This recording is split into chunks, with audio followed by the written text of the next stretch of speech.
Ja, i dag vil vi gerne have lov at præsentere 3 forskellige modeller af ABUS dørbom, som er en ekstra sikring til døre. Der er 3 modeller, PR1400, PR1500 og PR2700. De leveres komplet til indadgående døre af alle beslag, skruer og diverse. Den simpleste udgave er den her, som fungerer uden cylinder og låse, som bare gør sådan her fra indvendig side. Den næste model er PR1500, en lille smule mere avanceret end PR1400, fordi her er der monteret en låscylinder.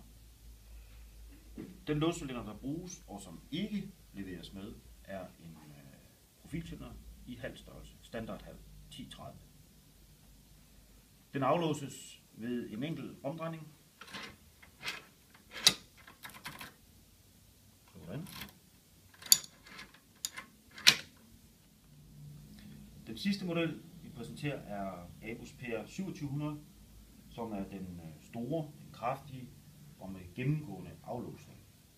Så det vil sige, det er en helt almindelig profilcylinder, som selvfølgelig skal bestilles i den rigtige længde i forhold til dørpladetykkelsen.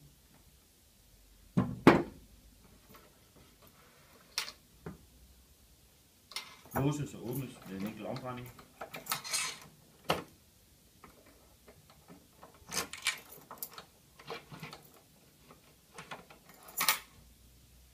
Der findes lidt forskelligt ekstra udstyr, som vi lige kommer ind på her til sidst.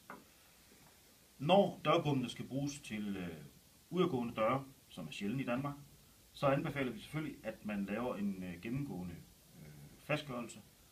Og der har man det her beslag.